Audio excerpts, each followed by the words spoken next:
Baru-baru ini, beberapa persoalan telah ditimbulkan serta gesaan untuk kerajaan negeri membatalkan lesen premis perniagaan sebagai langkah untuk menutup pengoperasian kilang-kilang di negeri Selangor. Saya menyambut baik persoalan ini dan percaya ianya timbul kerana keresahan yang sedang dihadapi rakyat setelah melihat usaha kita semua kekal duduk di rumah dengan mematuhi perintah kawalan pergerakan diperketatkan, tidak membuahkan hasil lagi kerana jumlah kes COVID-19 masih meningkat naik. Bila perintah kawalan pergerakan diisytiharkan berkuat kuasa pada 18 Mac 2020 tahun lalu, Perdana Menteri telah menyatakan bahawa punca kuasa PKP diperincikan melalui peraturan-peraturan pencegahan dan pengawalan penyakit berjangkit, langkah-langkah di dalam kawasan tempatan jangkitan 2020. Peraturan-peraturan ini dikuatkuasakan melalui Akta Pencegahan dan Pengawalan Penyakit Berjangkit 1988 yang dikenali sebagai Akta 342. Dalam Akta 342 ini adalah digubal oleh Parlimen Malaysia untuk memberikan kuasa kepada menteri di bawah Kerajaan Persekutuan untuk menentukan langkah-langkah serta usaha untuk mengawal dan mencegah sebarang penyakit berjangkit termasuk wabak COVID-19. Ketika Perdana Menteri mengumumkan PKP 18 Mac tahun lalu, amanah untuk menguatkuasakan Akta 342 diturunkan kepada pegawai polis di Raja Malaysia dan juga rela melalui Seksyen 3 Akta tersebut.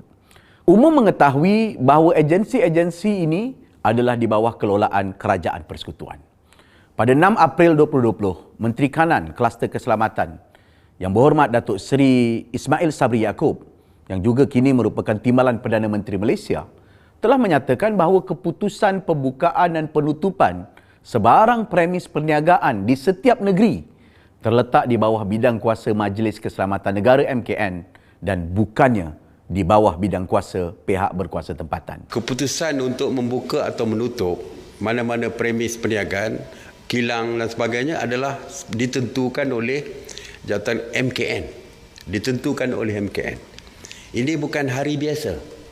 Kalau hari biasa, PBT boleh menggunakan kuasa mereka untuk membenarkan atau tidak membenarkan sesuatu industri ataupun premis perniagaan dibuka, termasuk bengkel dan sebagainya.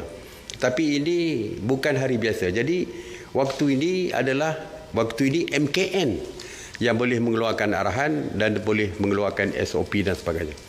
Apabila seluruh negara menghadapi gelombang-gelombang baharu perebakan kes COVID-19 pada awal tahun ini, Februari 2021, saya telah mencadangkan kepada Majlis Keselamatan Negara agar kerajaan negeri diberikan sedikit kuasa dan peranan untuk terlibat sama dalam pengoperasian pemeriksaan dan menutup operasi-operasi kilang yang melanggar SOP atau menyebabkan kluster COVID-19. Oleh yang demikian, pada 3 Mac 2021, Menteri Kesihatan dan Menteri Undang-Undang di Jabatan Perdana Menteri telah meminda Seksyen 2, Kurungan 10, Ordinan Darurat, iaitu Pencegahan dan Pengawalan Penyakit Berjangkit 2021 dan memperluas pegawai yang terlibat merangkumi badan berkanun dan pihak berkuasa tempatan agar dapat turut sama menjalankan penguasaan ke atas tata cara pengendalian piawai dan juga SOP. Harus diingatkan, pindaan di atas bukan bermaksud PBT mempunyai kuasa untuk menutup kilang ataupun apa-apa operasi perniagaan. Kuasa tersebut masih di bawah Kerajaan Persekutuan. Peranan PBT adalah terhad sebagai membantu penguasaan SOP atas arahan Kerajaan Persekutuan dalam maksud mengenakan kompaun-kompaun tertentu terhadap kesalahan melanggar SOP-SOP. Saya turut mengamati beberapa komen dan pandangan yang membangkitkan mengapa kerajaan negeri tidak menggunakan kuasa yang ada di peringkat pihak berkuasa tempatan ataupun PBT untuk menggantung lesen operasi syarikat menggunakan Akta Kerajaan Tempatan 1971 bagi membendung penularan jangkitan virus COVID-19. Secara prinsipnya, pada masa ini, operasi sektor pengilangan dan pembuatan termasuklah semua peraturan membabitkan premis operasi adalah tertakluk kepada arahan dan tata cara pengendalian piawai SOP yang umumnya dikenali sebagai PKP, sama ada PKPB, PKPP ataupun PKPD yang ditetapkan oleh Majlis Keselamatan Negara MKN dan Akta Pencegahan dan Pengawalan Penyakit Berjangkit 1988, Akta 342. Oleh yang demikian, PBT tidak mempunyai bidang kuasa sama ada untuk membatalkan, menamatkan atau menarik lesen atau kebenaran secara sewenang-wenangnya terhadap mana-mana kilang di negeri Selangor. Segala tindakan kerajaan negeri dan pihak berkuasa tempatan harus dijalankan secara telus dan bertanggungjawab mengikut undang-undang dan prinsip iaitu rule of law.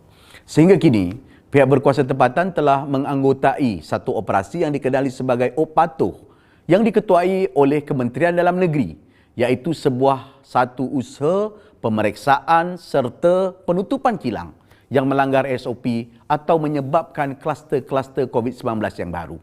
Berdasarkan laporan polis di Raja Malaysia, sejumlah 2,266 pemeriksaan telah dilaksanakan dalam Op Patuh di Selangor dari 25 Jun 2021 hingga 12 Julai 2021 dengan mengkompaun 65 premis dan mengarahkan 27 premis lagi termasuk kilang untuk henti operasi. Selain itu, Kementerian Kesihatan Malaysia juga telah menjalankan usaha memastikan sektor ekonomi khususnya kilang mematuhi SOP. Jabatan Kesihatan Negeri Selangor di bawah KKM menjalankan operasi melalui Pejabat Kesihatan Daerah yang telah memeriksa 388 premis perniagaan dan menutup 49 premis perniagaan yang menyebabkan kluster perebakan serta telah menutup 129 premis perniagaan atas sebab melanggar SOP sejak 11 Mac 2021 sehingga 12 Julai 2021. Kesimpulannya, dalam hal berkenaan ini, pihak berkuasa tempatan di negeri Selangor berperanan hanya untuk membantu agensi-agensi penguasaan utama di bawah Kerajaan Persekutuan seperti Polis di Raja Malaysia ataupun Kementerian Kesihatan melalui pegawai-pegawainya untuk membatalkan dan menutup operasi mana-mana premis perniagaan termasuk kilang di negeri Selangor.